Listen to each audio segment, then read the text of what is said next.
Yo, what's going on? A pluses, nerd mixes. It is your boy, Indy Uchiha, and I'm here to bring you the review for The Flash, Season 9, Episodes 3 and 4, man. 3 and 4. Episode 3, Rogues of War, which was actually an entertaining but very weird episode. I don't know how I feel about it. And episode 4, which was the better of the two episodes. We got a spin on what was going on with Red Death and how they did all of that. It was a really good episode with episode 4. Um, Still not the best episode, but Mask of Red Death Part 1 was understandably to me decent for what we have got from this season so far. Let's get into Rogues of War first, though. Rose of War was episode, you know what I'm saying, capping off everything that's going on with the benefactor. Let's cut on some light right quick. The benefactor putting a team together, you know what I'm saying, of rogues in order to be able to steal parts to put together a cosmic treadmill. Why the benefactor wants the cosmic treadmill, we don't know. We found out at the end of the other episode who the benefactor was. It ended up being Ryan Wilder, which we find out goes by another name in the end of the fourth episode, which happens to be Ryan Wayne. We're going to talk about these two episodes together because it's really no reason, you know what I'm saying, not to, because I really feel like they flow very well together in their own. And when you do that, I feel like you get a better picture, and to me it feels like a better presentation of what's going on when you watch these episodes back to back, like most people do when they do it on the streaming service, right? So you got these rogues running around, you know what I'm saying, running with Red Death. And you know, even after failing to like resurrect Killer Frost and what's going on, you have Mark Blaine kind of like, who is Chillbane, vamp out on the team, right? Because Flash and them figure out what is the last piece they need to build the cosmic treadmill, and it's at the DOD. And what they're going to do is going to steal it before Red Death can steal it. But in order to do that, he has to being Goldface, Jacko, and Chillbane, along with Hartley. So they're going to go in. Each one is going to take down a particular power unit that powers this field or whatever, that's going to be able to let them get the piece and what goes on. Really funny. I think the best part about it was I really like the guy himself who plays not Chillbane, but Goldface. Anytime he's on screen, to me, is dope. I love every episode he's in. You know what I'm saying? Barry comes to him as the chemist. He's the only one that can't figure out who that Barry Allen is the Flash until the end of the episode. They all like, we even refigured it out. So that interaction with him was dope. Hartley wanting to recruit Heels, and then them turning on Flash because everybody wants the unit for themselves. So Flash doesn't trust them, like they're trying to get together. He's like, you know what, I'm gonna be with each one of you through the whole thing. And then they finally turn like, no, we'll just go get it for ourselves and do what we want to do with it. We don't need you. You know, we can do this as a 4-man team. We don't need a fifth. So he ends up coming up with a plan that Hartley would get the piece of equipment that they need, and everybody else would get like $25 million or something like that, or 25,000. I forget how much it was. But it doesn't go over good with Chillbane, who has made a deal with Red Death in order to bring Killer Frost back, right? We always know how to go. So you got Captain Boomerang, you got the Fiddler, you got Ragdoll going up against, you know what I'm saying, the team New Flash, Team Flash Rogue. I don't know what we're going to call this team, but going up against this team, they end up losing because of Chillbane turning on them. Chillbane goes after Barry, turns back on the Metadapper, so Barry can't get away. And you got the cute little like romantic thing going between the Fiddler and Jacko, because they both, you know what I'm saying, have similar likes of music and stuff like that. And then you get Goldface Was Ghostface fighting Captain Boomerang, I think. Yeah, Ghostface fighting Captain Boomerang. You saw Ragdoll just totally take, you know what I'm saying, the sound vibrations from Hartley like it was nothing. They end up losing. And I, it was weird to me. It just did. This episode didn't feel right. It didn't rock right. It didn't flow the way that I thought it was going to. But it was like in the wake of Mark's heel turn, it's like the team learns that they went like this was a trap set by Red Death. She upgraded all the supervillains, you know what I'm saying? And by using the metahuman dampeners, you know, they were able to get the drop on Barry and take the device. They both get outside of the military base and they had like a superhero showdown, but Red Death just comes and knocks him out. You know what I'm saying? And with Barry, just I don't know. It just I wanted more. I wanted to be a little bit more. Maybe I wanted more of the one-on-one fights in between the individuals. I have them try to figure out and flip enemies to try to make sure that they matched up better what was going on. But with the heroes going back to Star Labs, you know, the rogue team tells them, hey, if you need help to take this person down, you know what I'm saying, let us know when we find out how we're going to find this person. Just hit us up. We're ready to go. And so that's going to go on Chester to be ordered to find out where Red Death is and why Ryan Wilder has went missing from Gotham City. In the end, you end up with Mark tries to take the device for himself because Red Death hasn't given him what he wants with bringing back Killer Frost, and giving away back to bring back Killer Frost. And then was like, why should we trust somebody and we don't even know who you are? And then you end up with the Red Death unmasking, and then it reveals to be a version of Ryan Wilder. That was probably the best part of that episode to me, was her dropping the I am vengeance line while, you know what I'm saying, holding Mark up by his throat. Very, very well done. I enjoyed that a lot. But that was like the highlight of that to this. Now, when we get to episode 4, you know what I'm saying, Mask of the Red Death part 1, it brings us more into like the revelations about like Red Death, what's going on with Joe and Cecile, and with them possibly moving to another city, and how the Flash is always trying to give villains a second chance. This is interesting to me because it puts like it puts Red Death and it puts the Flash, you know what I'm saying, on exact opposite sides of each other. Because we found out that Red Death, who is Ryan Wayne, was adopted by the Wayne family. There is no Batman in her universe. The rogues and stuff she was fighting were becoming so powerful that she ended up like studying them and her friends' abilities in the Justice League, and she ended up making an artificial speed force, and she would lock criminals up before they even did anything. You know what I'm saying? So a very different approach than what Barry takes in his heroism. And is it really heroism if you're locking people up for something that they basically didn't do, right? That's what we're talking about here, right? Locking people up without them knowing who they are. Locking them up for not knowing what they done or whatever. So it jumps off, taking us straight into Red Death's lair, where Mark Blaine is working to construct the cosmic treadmill. Let you know why Mark is there, because he's the one who has the know-how in order to put this thing together. Of course, he's not moving fast enough. Red Death, you know what I'm saying, tells him you need to work quicker. Mark lets her know that I need a enormous, like huge power source in order for this to work. And she says, don't worry about it. I already got something in mind. You know what I'm saying?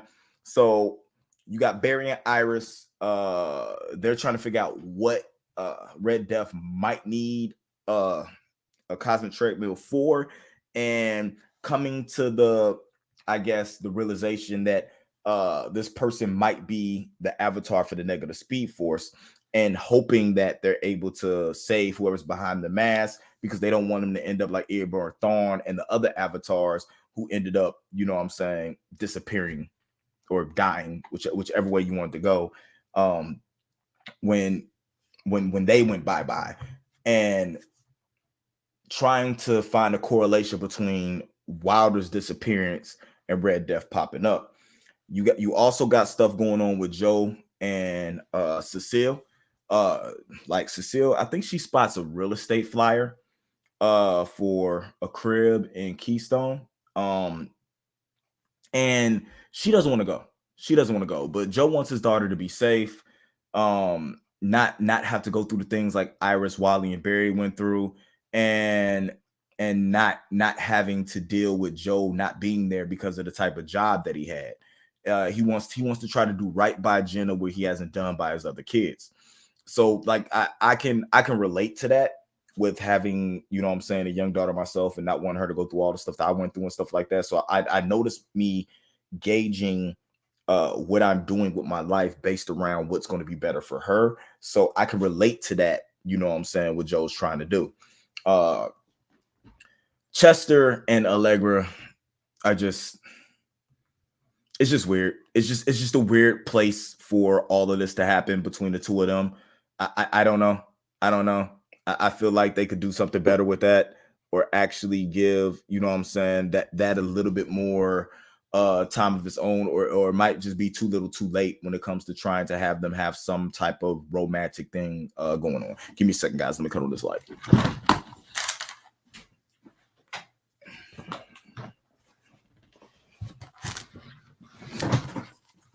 I apologize for that. Just need a little more light for my camera to focus. But you end up with Rev Death having like reinforcements, man, Rainbow Raider and different stuff like that. They end up kidnapping the Flash.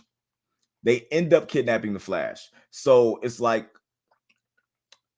Chester figures out where Red Death is, but it's like Barry's already on his way to meet her, and then ends up getting like surprised by Rainbow Raider, and then the Flash is like caught and kidnapped by Red Death, where he finds out that he's going to be the battery for the cosmic treadmill. And then you get all the different rogues mocking Barry. You get Mark trying to apologize to Barry, offering him water, you know what I'm saying, everything like that. But how are you going to get Barry Allen to power this treadmill that is going to bring harm to Central City? By having Ryan Wilder, who is Ryan Wayne, show up to the doorstep after shutting all the power down in the city of their apartment when Iris West is there by herself and trying to convince her that she needs help. But Iris, being the smart one, is very suspicious from the start about what's going on. So at the same time this is going on, this is probably the best part of this episode right here. At the same time that you have Ryan Wilder trying to convince Iris of what she's trying to convince her, you have Chester, Allegra, and Keon finding out a way to contact the new allies, the so-called Flash Rogues, and they're trying to find a way to like track Barry to find out where he's at, right? So you have Ryan recounting the events of her disappearance, and Iris immediately realized something is wrong with that, right? So the way Ryan's acting makes Iris realize that isn't her Ryan in the apartment, that it must be an alternate version. We found the alternate version is named Ryan Wayne, like I discussed before. Then you find out that there's nobody in the Red Death suit, that she literally powers it remotely, and that the speed force that powers the suit is artificial, and that's why she needs the Flash in order to activate the cosmic treadmill. You get Mark talking how he feels bad, how you know what I'm saying, Barry really doesn't have any anger towards him. He says he does the whole spiel he does. He hits him with that talk no jutsu and tells him everybody has the second chance, and you know what I'm saying, he has the opportunity to do the right thing. So you get Ryan. This is just perfect the way that they're doing this. You know what I'm saying? Because Ryan's recounting the events at the same time that Barry's having a conversation with Mark. So Ryan's recounting the events that led to what happened in her reality. She lets know that the Wayne family adopted her. When they died, she decided to protect Gotham. She said there's no Batman in her reality. She tried her best to protect Gotham from crime. the enemy started to overwhelm her, which prompted her to study her enemies and her allies to use tech against them. Iris is like listening to her, but like it's kind of shocked she was studying other heroes' abilities, including her colleagues from the Justice League. And that's when she recreated the Speed Force. Like in the universe she was in, she kind of used that ability to like get rid of crime. She would attack the people and imprison them before they even did anything. That kind of philosophy kind of went to what Mark said, like in an earlier conversation that he had with Barry. But the Flash has always been a real hero. The Flash always offers somebody a second chance. And kind of the way Ryan handled things is like cruel. It's not right, and to me, it's not what is meant to be a hero. So you got it kind of goes against like with Batman. It doesn't seem it's more of that Thomas Wayne. If you guys know about Flashpoint and you guys know about Dark Knight Metal and different stuff like that, it goes towards more of that of what they're going to be. It's a villain's way. It's an anti-hero, the way they would handle things. You know what I'm saying? Guilty before proven innocent. She talks about what happened in her universe. She says the Flash recruiter rose to fight against her, and then Iris West got accidentally killed. The other version of the Flash was mad and started hunting Ryan until she was able to get into the Speed Force, which brought her to this Earth. She believes that Flash and Rose are going aggro on her because they're evil. It's like for her, criminals are criminals, bad is bad, evil is evil. Iris doesn't believe that. So Flash is up. Ryan's upset, kidnaps Iris, uses Iris in order to get Barry to start running and operating this treadmill. Let me tell you, Javicia Leslie, Candace Patton, this is the best I've seen Candace Patton do on the show. Not saying that she didn't do well before, but this scene, her, just the tension that's between the two of them, the way that Javicia is saying criminals are criminals, the way Candace is just keeping that tension, knowing that she doesn't trust her. The present that came off screen in that interaction was really dope. And I love the way that the writers adapted Red Death comic book version into the Arrowverse, but still gave us the Batman name drop to show us, you know what I'm saying, where all that ties into. But I do like the fact that we have this version, you know what I'm saying? Maybe this isn't from the same Earth that Dark Knight Metal happened on. Maybe this is another Earth where Red Death was created. And I can rock with that. I know a lot of people are going to trash that for that because they're so into just canonical stuff. But to me, this was actually a dope way to put a spin on it, to not only give us a cap on what is going to be this Flash season, but to also give us a cap on what was Batwoman, because I feel like we never got a cap on what that show is supposed to be. And regardless of what most people believe, that was actually a very good episode, very good show, especially at the start of the second season. You know what I'm saying, going forward. And I feel like we lost something that could have kept the Arrowverse alive. So with Iris being kidnapped and Barry starting the treadmill, we stuff start to happen. The city gets dark, red lightens everywhere. Cecile has used her powers to protect her daughter, and then she runs out and helps people. Team Flash and the Rogues end up finding a way to pinpoint Red Death's lair, and that they go to rescue Barry. Now, Chilbane, Mark has a change of heart and messes with the treadmill's controls, so Red Death ends up being hurt. Flash is completely exhausted, and Red Death is on the floor unconscious. So the rest of the Rogues teleport to the lair. Allegra helped with that, and the evil Rogues, is weird to say Rogues and then evil Rogues, right? That's weird. The evil Rogues try to stop him from leaving. Mark like jumps in front of the group, distracts the evil Rogues to give Team Flash enough time to escape. Barry like is begging them to save Chilbane, but they see Red Death start waking up, so the group does like the complete opposite of what Flash wants, and they leave Chilbane there. I'm guessing to die. We don't know. Alleged death. If it happens off screen, did it ever really happen?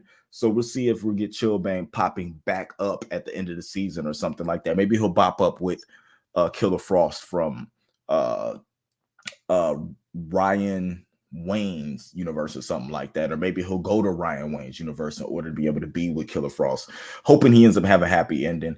Quick turnaround for him, but I'm glad that he's able to have a change of heart and do what he needs to do. Back at Star Labs, they have a massive destruction on morals. Keon confirms this is what I like. She confirms that every life is important. It's a shame that someone will want to waste other people's lives. The loss, Chillbang dying, like finally clicks for Allegra, and she goes and tries to profess her feelings for Chester, but Chester doesn't want nothing to do with any of that. He doesn't want to start something until all this is over.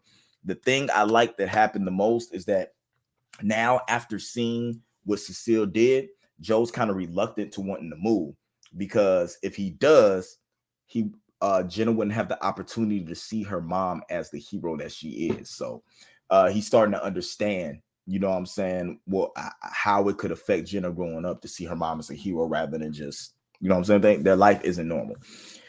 Back at Red Death's lair, of course, Ryan Rain is furious. She has a crazy breakdown, and she vows that if she can't get to her universe, she'll take over this Flash's universe. Insane. The two episodes for me ride together very well. They do better together than separated, and we still have the Mask of the Red Death part 2 to go, so that should be this week coming up. I'm loving what I'm seeing so far. I'm taking it as it is. I'm not trying to be too judgmental on what's going on and everything. They just finished wrapping this season. I believe it's going to be like 13, 14 episodes. I want to see what they give us as, you know what I'm saying, a finale on what's going on. Very interested. You guys let me know what you thought about this in the comments below. Don't forget to subscribe, hit that noti bell so you know every time we pop up a review. Thank you guys for being patient with us. From this day forward, all reviews will drop Thursday, 10 a.m. All right. Till next time, keep it A+. This has been a Nerd Mix. Indie